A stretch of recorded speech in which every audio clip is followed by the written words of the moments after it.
Jadi saya mohon izin untuk klarifikasi. Boleh kan ya, saya berhak untuk membela diri saya juga dong. Ya. Nah, bagi teman-teman Kristen yang menghina saya dengan menyebut saya seperti materi yang ada di toilet itu, saya mengampunimu. Tapi ini yang saya bilangin. Ini yang akhlak, attitude. Kenapa saya bilang belajar dari teman-teman muslim.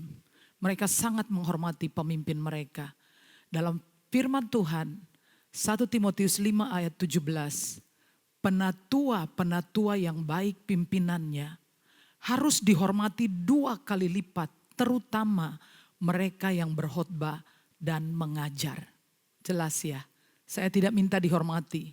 Tapi ini yang saya katakan tentang attitude orang yang menyebut dirinya Kristen. Harusnya punya attitude yang baik. Yang kedua, bagi teman-teman Kristen yang menuduh saya sesat, pertanyaan saya, hanya dengan menonton pesan 1 menit, apakah kesimpulan Anda itu akurat? Jadi sebaiknya Anda menonton video saya yang full, tapi kalau nggak mau nggak apa-apa. Silakan baca Alkitab saudara.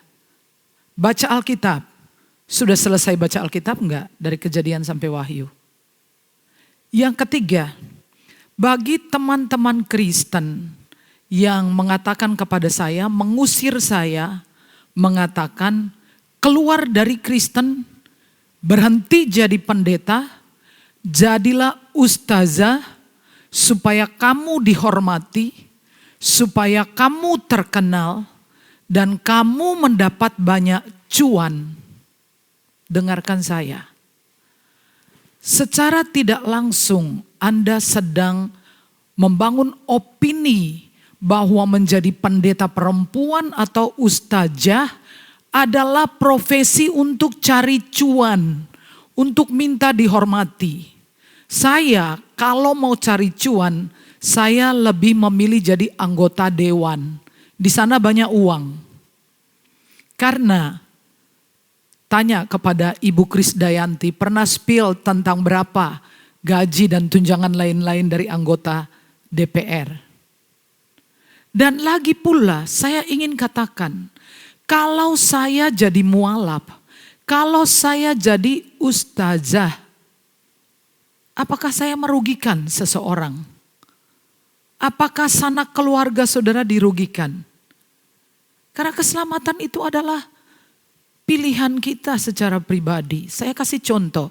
Seandainya saya pergi ke Tanah Rencong, Aceh Darussalam, wilayah atau daerah yang dijuluki sebagai Serambi Mekah, dan untuk menghormati syariat yang dijalankan di sana, perempuan saya pakai hijab, apakah itu kemudian saya jadi Kristen? Atau lebih lagi, kalau KTP saya ditukar dari Sarah menjadi Soimah, apakah kemudian saya jadi Muslim?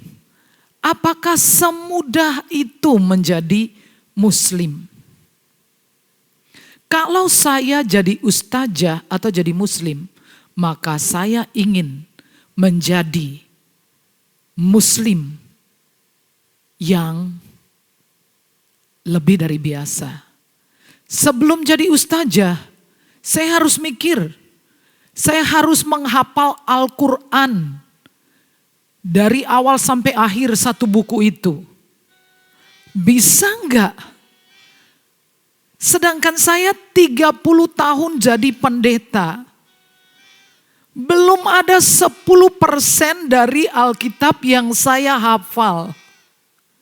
Kalian hafal 1 ayat enggak sih? Saya 10% aja belum setelah 30 tahun jadi pendeta.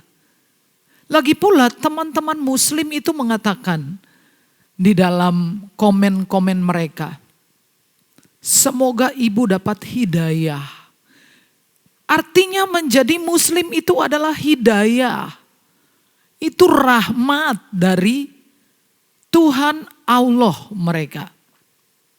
Sama, menjadi Kristen itu juga adalah anugerah. Saya jadi Kristen ini anugerah. Saya percaya Yesus itu anugerah, rahmat. Dalam Efesus pasal 2 ayat 8 dikatakan, sebab oleh karena kasih karunia kamu diselamatkan karena iman. Itu bukan hasil usahamu. Itu adalah pemberian Allah. Sama kan? Di Muslim adalah pemberian Allah, di Kristen pemberian Allah. Jadi please lah, jangan kita pusing-pusing untuk bertengkar soal surga. Saya khawatir nanti kalau di situ masuk surga, saya masuk surga juga. Kan itu pemberian Allah, bukan hasil usaha kita. Terus kita bertetangga, sungkan enggak? Mendingan ngurus yang lain lah. Jadi biarkanlah Tuhan Allah yang menciptakan langit dan bumi dan Adam dan Hawa, yang tidak mencabut kehendak bebas mereka. Biarkanlah teman-teman Muslim hidup dalam hidayah mereka. Dan biarlah orang-orang Kristen hidup dalam kasih karunia mereka. Finally semua orang diselamatkan hanya karena iman. Caranya adalah urusan Tuhan pencipta kita. Terima kasih.